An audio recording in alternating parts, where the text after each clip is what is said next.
मंगळवेढा नगर परिषदेची निवडणूक लागलेली आहे। 2 तारखेला मॅडम मतदान आहे, 3 तारखेला निकाल आहे। 2025 ची निवडणूक ही खूप चुरशीची निवडणुकीला सुरुवात झालेली आहे। खूप दिग्गज लोक मैदानात उतरून आपलं नशीब आजमावत आहेत। आपण प्रभाग क्रमांक 1 मधून येतात, जो आहे नागणेवाडी म्हणून। त्याच्यामध्ये प्रथमतः आपण आपला परिचय हा सविस्तर द्यावा। नमस्कार, मी अनिता विनायक नागणे, ॲडव्होकेट विनायक नागणे यांची पत्नी आणि ॲडव्होकेट वसंतराव नागणे यांची सून आहे। मी गेल्या 2016 साली झालेल्या निवडणुकीमध्ये, नगरपालिका निवडणुकीमध्ये निवडून आले होते आणि नगरसेविका म्हणून कामही पाहिलेले आतापर्यंत। मॅडम, काय सांगाल तुम्ही? गेल्या टर्मला सुद्धा तुम्ही नगरसेवक होता। तुम्ही गेल्या टर्ममध्ये कोणकोणती विकास कामं तुम्ही तुमच्या प्रभागामध्ये केलेले आहेत, सविस्तरपणे सांगा। विकास कामं खूप आहेत, भरपूर विकास कामं झालेली आहेत। त्याच्यामध्ये आता मग तुम्हाला सांगायचं झालं तर मला सविस्तरच सांगावं लागेल आणि एक सांगावं लागतील। प्रभागामध्ये ज्या महिला आहेत, महिलांसाठी तुमचं काम विशेष आहे। सतत मंगळवेढा शहर म्हटलं की तुमचं नाव घेतलं जातं। महिलांसाठी विशेष तुम्ही काय काय केलंय? महिलांच्यासाठी मला कायमच असं वाटतं की पहिल्यापासून की जेव्हा मी सून म्हणून इथे आले तेव्हापासून मला असं वाटतं की मंगळवेढ्यामध्ये विशेष करून महिलांना जास्त प्राधान्य दिले जात नाही। आता हे आम्हाला 50% आरक्षण, बऱ्याचशा गोष्टींच्या फॅसिलिटीज मिळतात आणि त्याचा फायदा उचलायचा या दृष्टीने आम्ही सर्व महिला राजकारणात पण यायला लागलेलो आहे आणि त्याचाही फायदा आम्हाला महिलांना द्यायचा आहे। त्यामुळे महिलांच्यासाठी मी सतत त्यांचं सगळ्यात पहिलं तर सक्षमीकरण, त्यांचं संघटीकरण, कारण महिलांच्यामध्ये संघटीकरण होणं थोडीशी अवघड गोष्ट होती आत्तापर्यंत, पण आताच्याही सगळ्या महिला खूप सुज्ञ आहेत, खूप शहाण्या आहेत, त्याही संघटित व्हायला लागलेल्या आहेत आणि ह्या महिला अशा संघटित झाल्या, सक्षम व्हायला लागल्या आणि त्याच्यामध्ये काय झालं, त्या एकमेकींच्यातले जे चांगले गुण आहेत ते शिकायला लागल्यात। एकमेकींकडनं शिकून घेतात की तुझ्याकडे काय चांगलं आहे, माझ्याकडे काय चांगलं आहे। पूर्वी त्यांचे जे चूल आणि मूल इथंपर्यंत ज्या अडकलेल्या होत्या त्या आता त्यातनं पूर्ण बाहेर पडून त्या संघटित व्हायला लागलेल्या आहेत आणि त्याच्यातून त्यांनी बचत गट आणि इतर काही छोटे छोटे लघु उद्योग असे चालू करून त्या सक्षमीकरण त्यांचं व्हायला लागलेलं आहे। महिलांच्या आरोग्यासाठी आपण खूप उपक्रम राबवलेले आहेत, त्या संदर्भात काय सांगाल? महिलांच्यासाठी असं म्हणतात की सुदृढ शरीरामध्ये सुदृढ मन असतं आणि एक आई जर सुदृढ असेल घरातली तर ती पूर्ण कुटुंब पुढे नेत असते। स्त्रीला मुळातच शक्ती मानलं जातं।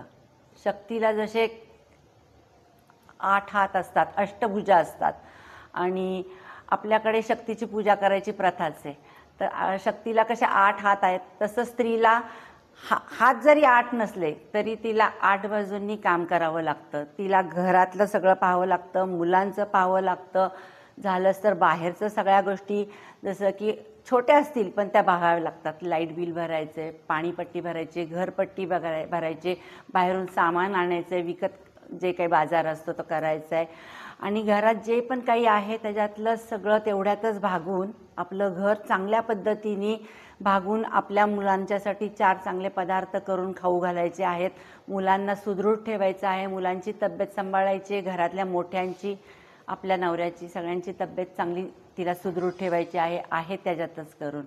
त्याच्यासाठी पहिल्यांदा स्त्रीने सुदृढ असायला पाहिजे। मग हा विचार करून मी काय केलं, स्त्रियांच्यासाठी अनेक आरोग्य शिबिरं घेतली। त्याच्यामध्ये माझ्या ज्या ज्येष्ठ महिला असतील, नुसत्या स्त्रियांच्यासाठीच नाही सर, त्याच्यामध्ये पुरुषही येत होते, पुरुषांच्यासाठी आपण त्या शिबिरांमध्ये त्यांच्यासाठी शिबिरं घेतलेली आहेत। तर त्याच्यामध्ये पहिल्यांदा तर हाडं, म्हणजे आजकाल हा प्रॉब्लेम आहे की मणके दुखतात, गुडघे दुखतात, हाडं दुखतात आणि हाडांचा ठिसूळपणा असतो, इतर काही विकार असतात।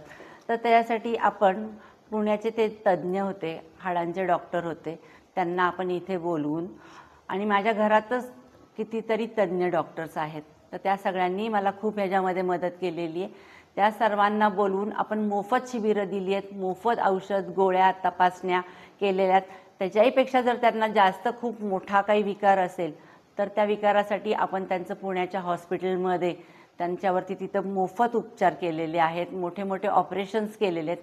कितीतरी लोकांनी आज इथल्या की त्याचा लाभ घेतलेला आहे. फक्त प्रभाग क्रमांक 1च नाही तर पूर्ण शहरामधूनही हा लाभ घेतला गेलेला आहे बऱ्याच लोकांनी. आरोग्याविषयी मॅडम आणखीन काय सांगता येईल तुम्हाला? खूप गोष्टी आपण केलेल्या आहेत.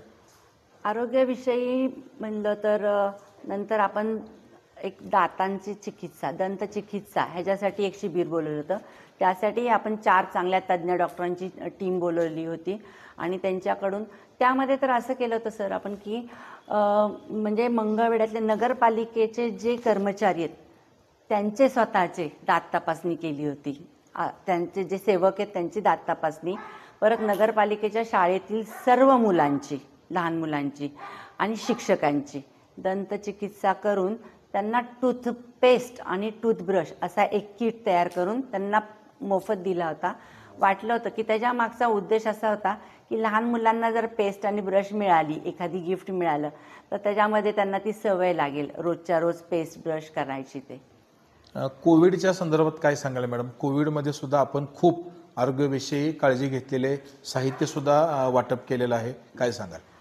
कोविडमध्येही आपण ज्यावेळेला अगदी सुरुवातीचा कोविड सुरू झाला तेव्हा माझ्या काही महिला भगिनी आहेत की जे माझ्या शिबिरामध्ये प्रशिक्षण शिबिरामध्ये शिकून त्यांनी काही उद्योगधंदा चालू केला होता. तर मी त्यांना प्रोत्साहन म्हणून त्यांच्याकडनं मास्क तयार करून घेतले. सुरुवातीला 2000 सुरुवातीला मास्क तयार करून घेतले आणि ते मास्क वाटले होते मी.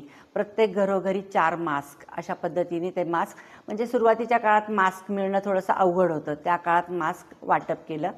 त्यानंतर जे गरीब नाही म्हणता येणार पण जे गरजू लोक आहेत, त्या काळात कामधंदाच बंद असल्यामुळं बरेच गरजू लोक घरात थांबून होते, त्या अशा लोकांच्यासाठी अन्नधान्याचे किट वाटप केले आपण. आणि त्यानंतर सॅनिटायझर्सच्या बॉटल्स होत्या, अर्ध्या लिटर्सच्या बॉटल्स, अशा आपण 2000 बॉटल्सचं वाटप केलेलं आहे. त्याच्यामध्ये आपण पोलीस स्टेशन्स असतील, शिवाय जसं तहसील कार्यालय असेल किंवा काही हॉस्पिटल्स असतील, अशा ठिकाणी आपण 5-5 बॉटल्सचे किट दिले होते. अगदी सुरुवातीच्या काळात म्हणजे कोविड म्हणजे लोकांनी इतके घाबरलेले होते लोक की तो PPE किट घातल्याशिवाय डॉक्टर्सना जाता यायचं नाही आणि तो PPE किट इथं मिळत नव्हता कुठेच. तेव्हा पुण्याहून आपण काही ते किट मागवले होते आणि इथल्या सरकारी दवाखान्यांमध्ये ते किट वाटप केलं होतं. सुरुवात तर तशी केली होती.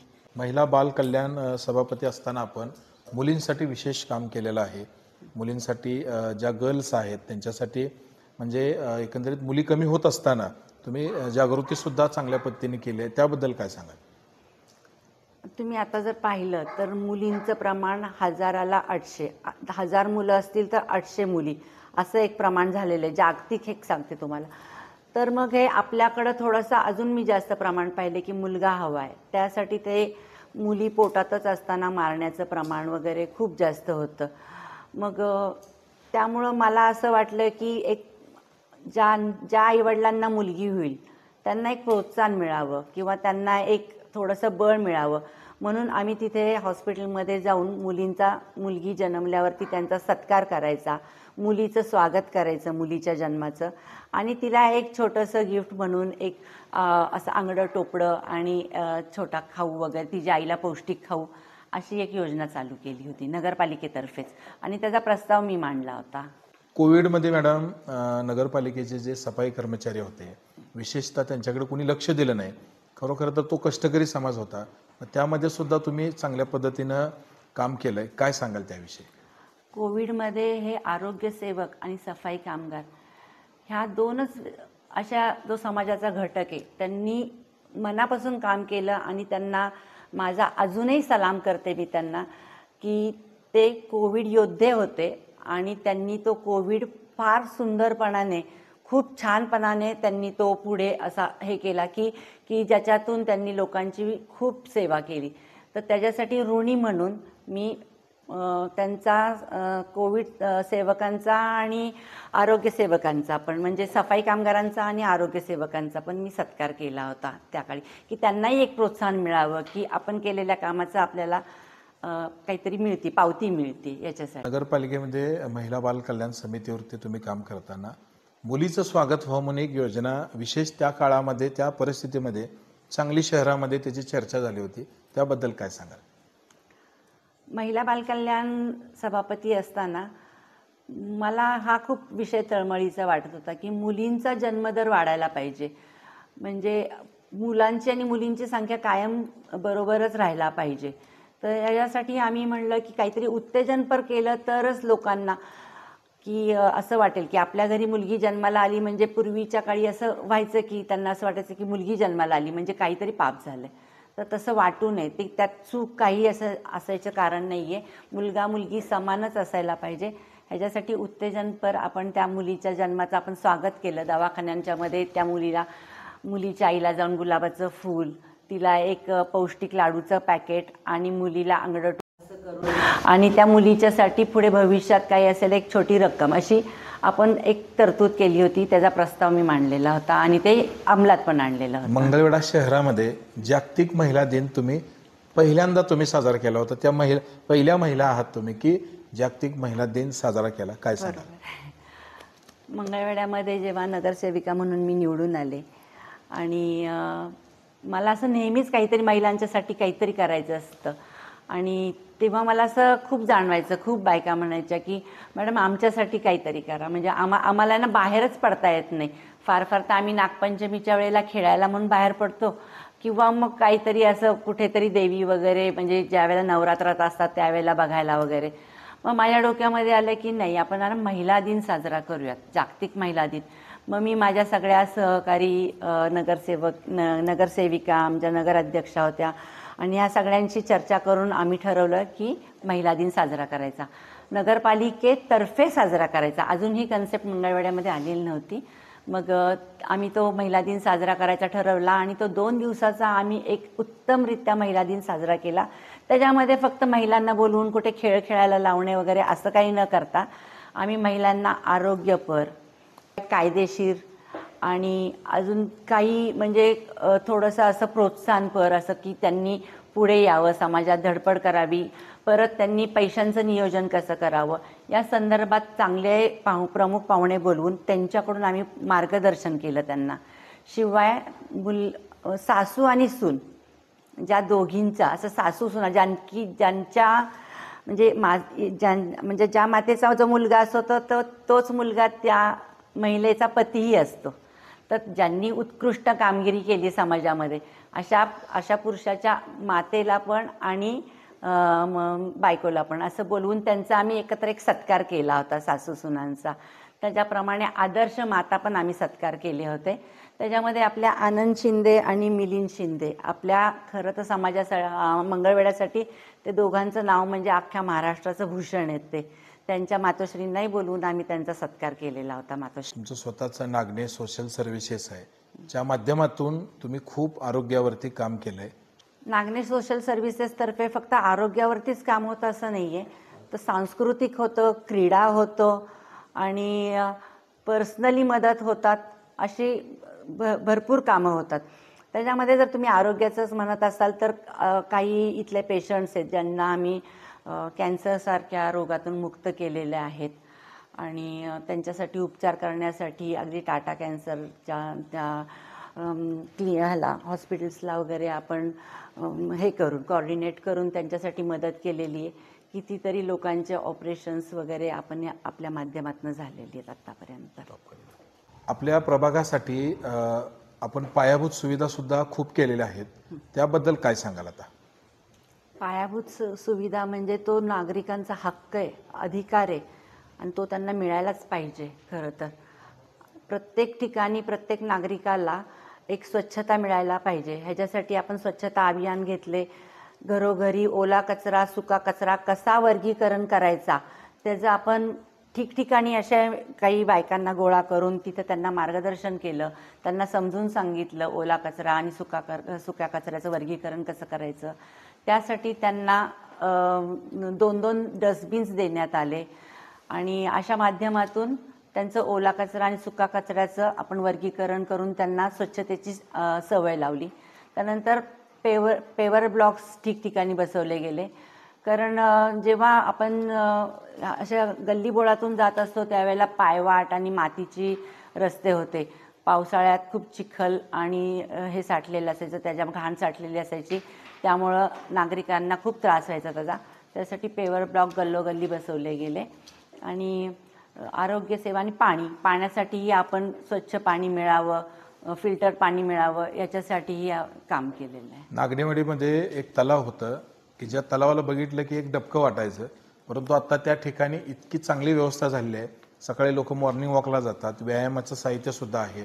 आणि मंगळवेढा शहरामध्ये जी एंट्रीचं एक तलाव होतं, कर्नाटकमधून जे मंगळवेढला आपण येतो त्या आणि पलीकडल्या बाजूला सुद्धा मंगळवेढचा एक कृष्ण तलाव म्हणून आहे. त्या सगळ्या तलावाच्या बाबतीत सुशोभीकरणामध्ये आपला सिंहाचा वाटा आहे, काय सांगाल? नागनेवाडी तलाव हा माझा ड्रीम प्रोजेक्ट आहे. म्हणजे माझं ते स्वप्न आहे नागनेवाडी तलाव. आणि त्या तलावाबाबत सांगायचं म्हणजे माझे सासरे स्वतः सांगतात की त्यांच्या लहानपणापासून ते तळं तसंच होतं. घाण पाण्याचं तळं होतं, घाण पाणी, त्याच्यामध्ये असंख्य साप सरडे किडे असायचे. आणि त्याच्यामुळे मीही पाहिलेलं आहे की इतके डास मच्छर असायचे इथे की आपण असं बसू शकणार नाही, इतके डास असायचे. तर मग मला कायम असं वाटायचं की त्या तळ्याचं स्वच्छता व्हायला पाहिजे, ते तळं डेव्हलप केलं पाहिजे. इतका सुंदर स्पॉट तिथं होऊ शकतो. म्हणजे मग त्यासाठी आम्ही पुण्यामध्ये जाऊन कित्येक ठिकाणी पाहिलं आम्ही. ते पुलं उद्यान असेल किंवा आमच्या इथे लकाकीचं एक तळ आहे, लकाकी तळ आहे, त्यांनी ते कसं डेव्हलप केलेलं आहे हे सगळं पाहून तिथला थोडा थोडा अभ्यास करून ह्या तळ्याविषयी प्रोजेक्ट मांडला. त्याच्याबद्दल आपल्याला मंजुऱ्याही मिळाल्या. त्याच्यामध्ये आपण त्या तलावातला गाळ काढला गेल्या कित्येक वर्षापासून. म्हणजे माझे सासरे सांगतात तर 50 वर्ष, पण त्याच्याही अगोदरपासून त्याच्यामध्ये तो गाळ साठला होता, घाण साठली होती, तो काढून आपण स्वच्छ केलेला आहे. त्याच्यामध्ये एक ती भिंत बांधून घेतलेली आहे आणि चारी बाजूनी त्याला गेट कंपाऊंड केलेलं आहे. आणि त्या तळ्याचं खरं तर अजून मध्ये कोविड आला आणि त्याच्यानंतर हे नगरसेवक पदाची टर्म संपली, त्यामुळं काम थोडंसं अपूर्ण राहिलेलं आहे. पण ते अजूनही मला पुढे जाऊन त्याच्यावरती पाठपुरावा करून ते पूर्ण तळं एक इतका प्रोजेक्ट व्हायला पाहिजे की तो चांगला, की बाहेरून येणारी जी लोकं असतील आपल्याकडे मंगळवेढ्यामध्ये ते पर्यटनासाठी, त्यांनी खास ते पर्यटन स्थळ म्हणून लोकांनी तिथे येऊन थांबायला पाहिजे, बघायला पाहिजे. तिथले फोटो सेल्फीज काढून त्यांनी सगळ्या गावाला दाखवायला पाहिजे. ज्येष्ठ नागरिकांसाठी सुद्धा आपण एक सभागृह असेल, कल्याण साहेब असतील, त्या ठिकाणी सुद्धा खूप मोठा विकास तुमच्या माध्यमातून झाला, काय सांगाल? कल्याण साहेबांच्या इथे तो बांधलेला तो भाग आहे, ते बांधकाम झालेलं आहे. त्याचाही प्रस्ताव आपण मांडला होता, तोही पूर्ण झालेला आहे. ज्येष्ठ नागरिकांच्यासाठी आपल्याला एक विरंगुळा सभागृह एक करायचं होतं, तर तो सभागृहही आपण वरच्या भागामध्ये केलेलं आहे. आपण ह्याच्या पाठीमागच्या बाजूला कृष्णनगरच्या त्या साईडला केलेलं आहे. तर तिथे ॲक्च्युली ते कसं असायचं की नगराध्यक्षांना एक काम करता येत असतं, त्यांच्या निधीतून एक काम करता येत असतं. तर मग ती योजना आम्ही बघून आम्ही प्रस्ताव टाकले आणि नगराध्यक्षांना सांगून त्यांना हे करून माझ्याच प्रभागात ते काम करा. माझ्या ठिकाणी जागा पण आहे, प्रभागामध्ये जागाही उपलब्ध होती आपल्याला. आणि ज्येष्ठ नागरिकांच्यासाठी ते तिथं सुंदर सुटसुटीत आणि हवेशीर असं एक सभागृह बांधलं गेलं. मंगळवेढा शहर हे ऐतिहासिक शहर आहे. ऐतिहासिक खाणाखुणा खांद्यावरती घेऊन सांस्कृतिक चळवळ मंगळवेढ्याची पुढे जात असते. साधू संतांचा मंगळवेढा म्हणून ओळखली जाते. तोच वारसा तुम्ही जपला. सांस्कृतिक ओळख वेगळी राहावी म्हणून आपण आपल्या गेल्या 5 वर्षाच्या टर्ममध्ये खूप कामं केली आहेत. सांस्कृतिक विषयी काय काय उपक्रम राबवले? मी यांना कुठेही जरी बाहेर गेले, कुठेही म्हणजे आपण पर्यटनाला जातो, फिरायला जातो किंवा तिथल्या तिथे कुठेतरी जात असतो, तर मला तिथलं जे काही चांगलं आहे ते कॅच करायची सवय, की चांगली ही गोष्ट आहे ही मंगळवेढ्यात व्हायला पाहिजे, असं लगेचच एक डोक्यामध्ये माझ्या फिट झालेलं असतं. तर मी एका ठिकाणी पुण्यामध्ये पाहिलं होतं की जे जुने वाडे वगैरे असायचे त्याच्यावरती एक असं त्यांनी ते न पाडता असं हेरिटेज म्हणून जतन करायचं, जसं आहे तसं, की मागच्या पिढीला ते दिसलं पाहिजे. ह्याच्यासाठी मी तो प्रस्ताव मांडला होता आणि तो प्रस्ताव अजूनही प्रलंबित आहे. तो होईल काही दिवसांनी, तो मंजूर झालेला आहे, पण ते काम व्हायचं आहे. ते हेरिटेज म्हणून मला काही गोष्टींचं ते जतन करून ठेवायच्यात. जुने वाडे असतील, जुनी मंदिरं असतील किंवा ते जसे आहेत तशा ह्याच्यामध्ये त्यांना ते जतन करून ठेवायचे. त्याच्यामध्ये थोडंसं फार काही सुशोभीकरण करता आलं तर सुशोभीकरण करायचं, पण त्यांचं ते जतन करणं खूप महत्त्वाचं आहे, ते जतन करायचं आहे. सांस्कृतिक सहभाग वाढावा म्हणून आपण मोफत दांडिया शिबिर असतील, प्रशिक्षण शिबिर असतील, त्याच्यामध्ये प्रोत्साहनपर बक्षिसं, 7-7 दिवस स्वखर्चातून कार्यक्रम घेतलेत, त्याविषयी काय सांगाल? त्याच्यासाठी सांगायचं झालं तर माझा महिला वर्ग इतका प्रचंड प्रमाणात आहे आणि त्या सगळ्या माझ्या मैत्रिणी आहेत आणि त्यांचं कायम मला म्हणणं असतं की तुम्ही आमच्यासाठी काहीतरी असं हे करा की आम्हाला व्यासपीठ मिळावं. मग ह्याच्यातून मी एक प्रेरणा घेऊन मी 7 दिवसांचं दांडिया आणि गरबा शिबिर घेतलं. 3 वर्ष सलग घेतलं आपण ते दांडिया आणि प्रशिक्षण शिबिर. जोपर्यंत कोविड येत नव्हता तोपर्यंत घेतलं. मग त्याच्यामध्ये असेच आपण प्रशिक्षक बोलवले होते की दांडिया खेळायचे कसे किंवा गरबा कसा खेळायचा आणि त्याच्यामध्ये आम्ही रोज एक 4 तास त्याचं प्रशिक्षण झालं की मग आम्ही संध्याकाळी रात्री 8 वाजता वगैरे काही महिला असतील, कुणाला काही विविध कलागुण दर्शवायचे असतील ते दर्शवा असं आम्ही सांगायचो. त्यातनं महिला पुढे यायच्या, मुली पुढे यायच्या आणि मग आपण त्यांना उत्तेजनार्थ बक्षीस द्यायचो. आणि प्रशिक्षणाच्या शेवटच्या दिवशी आपण प्रत्येक महिलेला काही ना काही त्याच्यात उत्तेजनार्थ मिळावं म्हणून तिला एक छोटंसं फूल नाही फुलाची पाकळी म्हणून काही द्यायचं भेटवस्तू आणि महिलांच्यासाठी बक्षीसं. किंवा शेवटच्या दिवशी तर आम्ही अगदी 5 घड्याळं, 5 कुकर, 5 मिक्सर, TV, फ्रीज, 5 पैठण्या, 5 नथ, सोन्याच्या नथ, अशा आम्ही जवळजवळ 52-53 प्रत्येक दिवशी वाटल्या. शेवटच्या वर्षी आहे ना आम्ही प्रत्येक वर्षी 52 वस्तू अशा वाटल्या. आम्ही वाटल्या म्हणता नाही येणार, बक्षीस म्हणून दिल्या. शहर आणि प्रभागामध्ये आपण खूप काम केलेलं आहे. त्याच्यामध्ये आणखीन एक उल्लेखनीय असं आहे की छत्रपती संभाजी महाराजांचा जो विशेष नाटकाचा प्रयोग आहे त्याच्यामध्ये इथल्या लोकांना स्वखर्चातून अख्खा शो बुक आपण केला होता, त्याबद्दल काय सांगाल? छत्रपती संभाजी महाराजांच्या बद्दल अपार आदर मनामध्ये असल्यामुळे की मला असं वाटतं की जन्मलेला आपला प्रत्येक मुलगा आपल्या ठिकाणचा मुलगा असू दे मुलगी असू दे तर प्रत्येकाने संभाजी महाराजांसारखा गुण त्यांच्या अंगात यावा किंवा छत्रपती शिवाजी महाराजांसारखे गुण त्यांच्या अंगामध्ये यावे. ह्याच्यासाठी या प्रेरणेतनं संभाजी महाराजांचा नाटकाचा तो प्रयोग होता. अमोल कोल्हे त्यात स्वतः काम करायचे. त्या नाटकाचे 500 सीट्सचे एक तो प्रयोगच अख्खा आपण विकत घेतला होता आणि ती 500 तिकीटं आपण मोफत वाटली होती.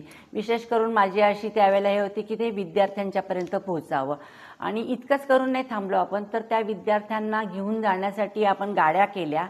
त्या गाड्या विद्यार्थ्यांना घेऊन तिथे नाटकाला घेऊन गेल्या आणि सुखरूप रात्री इथे आणून सोडलं. तोपर्यंत आम्ही दोघंही नवरा बायको जागून वाट बघत होतो की मुलं सगळी सुखरूप परत घरी येतात का.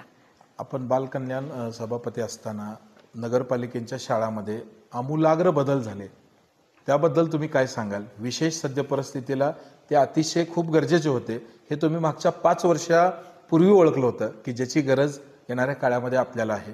ती दूरदृष्टी तुमच्याकडे होती, त्याबद्दल काय सांगाल? नगरपालिकेच्या शाळेचं काम म्हणलं तर सुरुवात आपण 4 नंबरपासून केली. तिथं भिंत नव्हती, तर ती भिंत पडलेली होती. तर त्या भिंतीमधून काय व्हायचं की कुणी आतमध्ये यायचं रात्रीचं दारू आणि जुगाराचा अड्डाच झालेला होता. तर सगळ्यात पहिल्यांदा तर आपण तिथं गेट आणि भिंत बांधून घेतली. त्याच्यामुळं ते जे पावित्र्य राहिलं आपल्या शैक्षणिक मंदिराचं ते राखता आलं.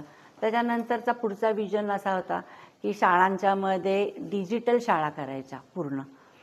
शाळांच्यामध्ये CCTV कॅमेरे लावले गेले. शाळांच्यामध्ये आपण बघितले की खूप काही अशा वाईट कृत्य घडली जातात मुलांच्या बाबतीत मुलींच्या बाबतीत, तर त्यासाठी CCTV कॅमेरे लावले गेले. ते लावून घेतले आणि मुलींच्यासाठी जुडो कराटेचं प्रशिक्षण ठेवलं. आजकाल मुलींवरती जो होणारा अत्याचार आहे अतिशय गंभीर बाब आहे, अतिशय म्हणजे घृणास्पद बाब आहे. तर प्रत्येक मुलींनी स्वतःच सबला व्हायला पाहिजे. म्हणजे तिने जर स्वतः प्रतिकार केला त्या गोष्टीला तर ह्या गोष्टीला खूप आळा बसेल. ह्याच्यासाठी जुडो कराटेचं मोफत प्रशिक्षण मुलींच्यासाठी ठेवलं आणि डिजिटल स्कूलमध्ये म्हणजे पूर्ण अभ्यासक्रमच आपण तो डिजिटल माध्यमातून सुरू करण्यात आपल्याला त्यात यश पण आलं आणि ते डिजिटलचे ते किट होते ते प्रत्येक शाळांमध्ये लावले गेले. हा एकमेव असा प्रभाग आहे की जिथं डिजिटलचे किट म्हणजे काय ते सांगायला हवं का काय करू दे? नाही राहू दे ते. इतर ठिकाणसारखे आपल्या मंगळवेढ्यातही आधुनिक शैक्षणिक पद्धती सुरू व्हावी ह्याच्यासाठी ई लर्निंग चालू केलं गेलं. ई लर्निंगमध्ये टी व्हीचे संच आणि जे पण काही लागणार होतं त्याच्यासाठी ते छोटे छोटे किट्स ते सगळे उपलब्ध करून दिले गेले नगरपालिकेच्या शाळांमध्ये. महिलांसाठी आणि युवकांसाठी सुद्धा आपण काम केलेलं आहे. रोजगार मेळावे सुद्धा या भागामध्ये फक्त प्रभाग नाही, शहरातील सगळ्यांसाठी काम केलेलं आहे. त्याबद्दल काय सांगा?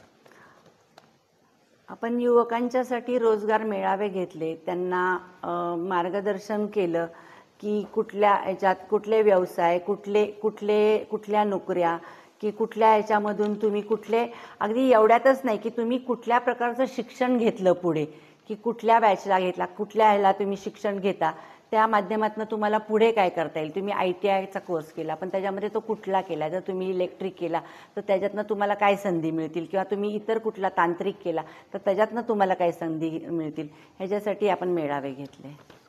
तुम्ही नगरसेवक गेल्या वेळेस असताना आपली जी नगरपालिका आहे त्याच्यामध्ये पहिल्या 10 मध्ये स्वच्छतेमध्ये आली होती, त्यामध्ये तुमचा वाटा खूप मोठा होता. त्याबद्दल काय सांगाल? आम्ही स्वच्छता अभियान हे पूर्ण गावभर राबवलं, पूर्ण मंगळवेढा शहरभर स्वच्छता अभियान राबवलं. त्याच्यासाठी आम्ही अक्षरशः दारोदार फिरलोय, दारादारात जाऊन लोकांना सांगितलंय की तुम्ही स्वच्छता अशा प्रकारे स्वच्छता करा. ते स्वच्छतेचं मगाशीच सांगितलं मी, ओला सुका कचरा वर्गीकरण सांगितलं. असे प्लॉट्स काही होते की जे रिकामे प्लॉट होते, त्याच्यामध्ये ते झाडी वाढलेल्या होत्या, काटेरी झाडी होत्या, तिथं सगळे असे दगडं वगैरे पडलेले होते. ते स्वतः उभा राहून JCB लावून ते स्वच्छता आम्ही करून घेतलेले.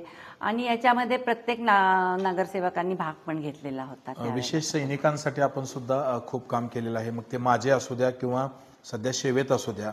मी नगरसेवक होण्याच्या अगोदरपासून पहिली सुरुवातच माझी सैनिकांना वंदन करूनच सुरुवात झालेली या क्षेत्रामध्ये मंगळवेढ्यामध्ये येण्याची. आम्ही पहिला जो आमचा कार्यक्रम होता तो एकपंथीचाच होता. एकपंथी जवानांच्यासाठी जो होता तो.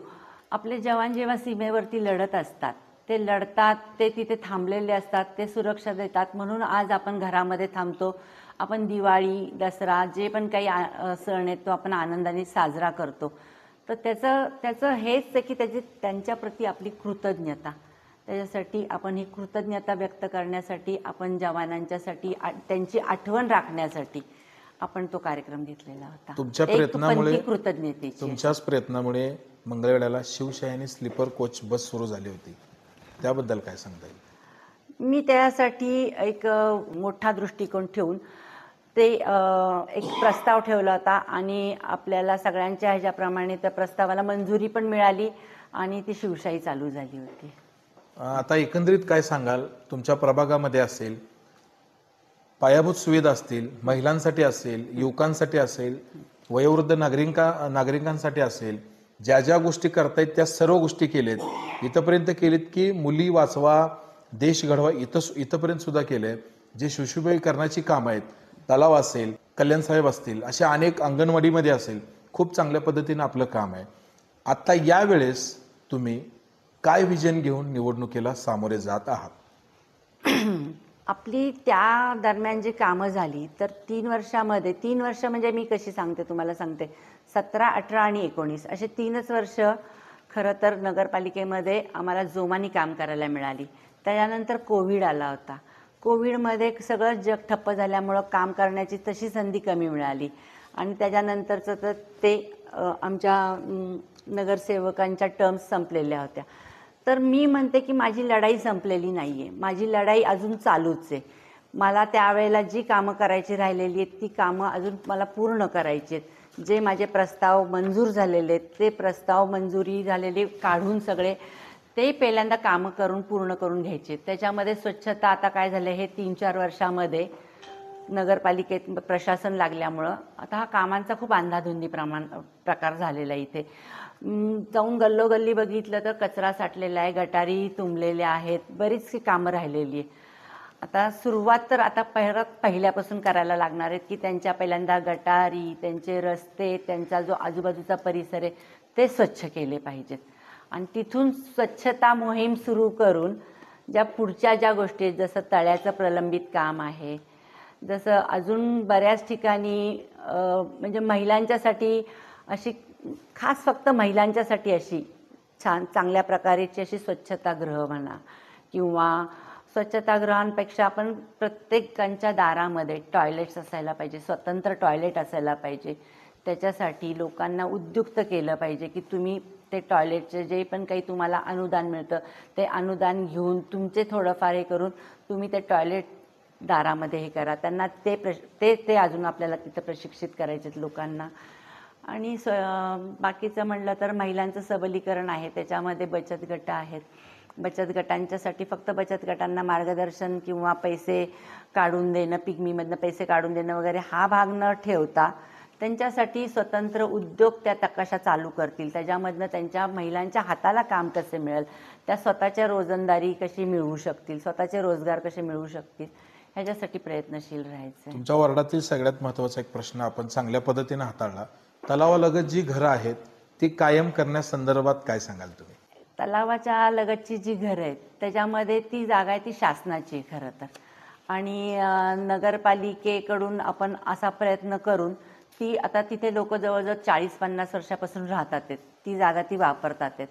मग जी जागा आमची आहे ती जागा आमचीच राहावी ह्याच्यासाठी आपण प्रयत्न करत आहोत आणि त्या प्रयत्नांना आपल्याला यशही येत आहे. आपण त्यासाठी शासन दरबारी भरपूर वेळेला खेटे घालून ती जागा आपल्या जशी आहे तशी तळ्यालगतच्या लोकांना मिळावी याच्यासाठी प्रयत्न भरपूर केलेले आहेत आणि देवाच्या दयाने आपल्याला त्यात यशही येत आहे. तुमच्या प्रभागातील सर्व जनतेला, मंगळवेढा शहरातील सर्व मतदारांना शेवटी काय आव्हान कराल?